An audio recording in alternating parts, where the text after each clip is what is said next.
right, so Josh, tell us about that day.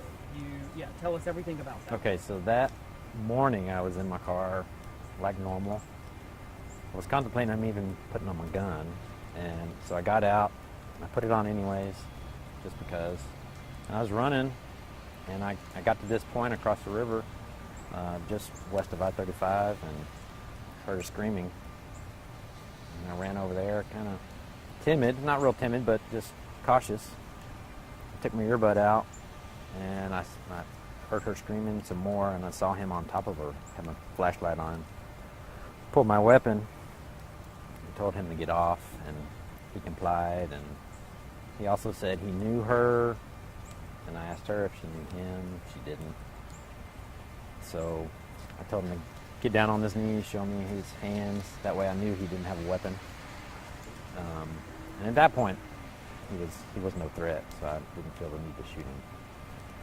And she got up, kind of in the way between him and me. She was coming towards me, trying to get away from him and to a safe place. She also asked me if I was good, if I was going to hurt her.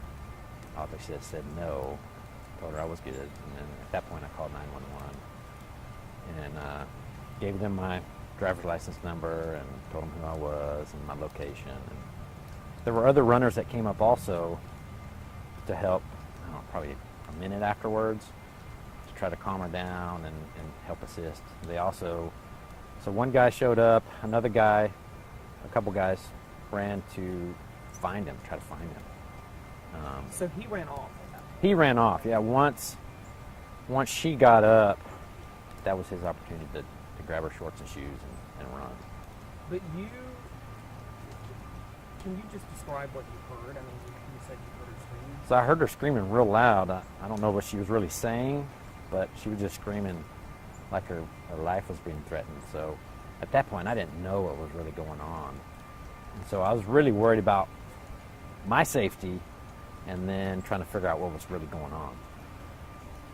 So I drew my weapon, and when he was raping her, I could have legally shot him, but there's a point where I couldn't. So and then I had to figure out whether he was a threat or not. So as soon as I saw his hands were clear, had no weapon, I just mainly kept it for my protection just in case he tried to lunge at me. What did she say to you? I mean, she asked if you were good. What was she really asking? She was asking me if I was going to hurt her and if she could trust me, really. She didn't know either. She didn't know who I was. She didn't know if I had a gun or not, because I had the flashlight on them too. And so they were blinded by the light. So as soon as I kind of got her calmed down and told her I was okay, told her my name, she started. I mean, obviously she was very traumatized, but did she thank you? Or? Absolutely. She thanked me the whole time.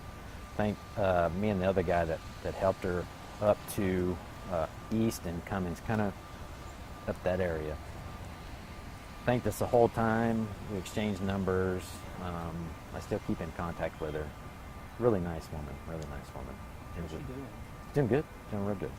She's still running, and she's back on the trail. So you've made something of it. Oh, absolutely. Yeah, I would say so.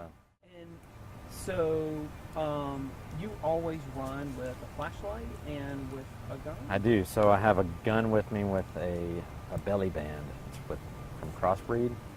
And so it has Velcro. I can move the holster anywhere I want. It has 2 magazine holsters. I can have 2 magazines and my driver's license and my keys. So it has everything there. And just run with it. Why do you run with a weapon? It's dark, and I don't know what's out there. So I figured I'd try to protect myself and other people.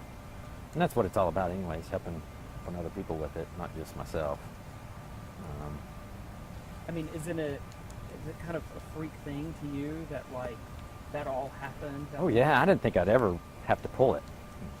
Did I want to? No, not at all. But just in the right place, the right time.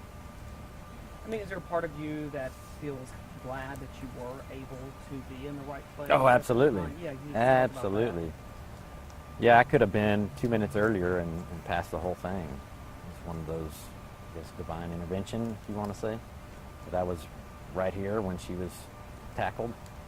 apparently he came up behind her and tackled her and started telling her that he knows her, and I don't know what all he was saying, but it was stupid stuff. But I'm so glad I had it. Absolutely, it's worth it. What about the notion of kind of being a hero? Really, I mean, I don't see myself as a hero, but I guess I am. I mean, it's pretty cool. I like it. And then, obviously your name got out in public. Yes. And what was all of that? What was that like? That was a whirlwind. I didn't think it would really take off and be a big deal, but there was a lot of people on Facebook finding out about it. And there's a lot of stuff going on Facebook.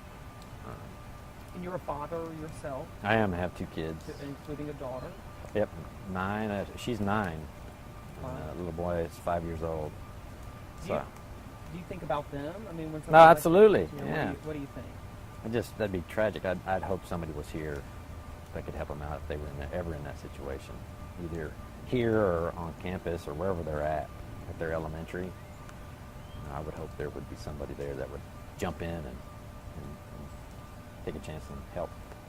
And that was not the first sexual assault, was it? Had you heard about a previous one? I heard about a few prior to that, and didn't really think anything of it. Didn't think it would happen here, but it did. Do you generally think of the trail as a very safe place? No, I do. Absolutely, I do. It's cleaned up a lot. I haven't seen any homeless around here lately. Since it had, I guess there was one more afterwards. Right, after that, that's right, yeah. and then it got cleaned up. APD was great that day too. They were really good. In what way? They were just real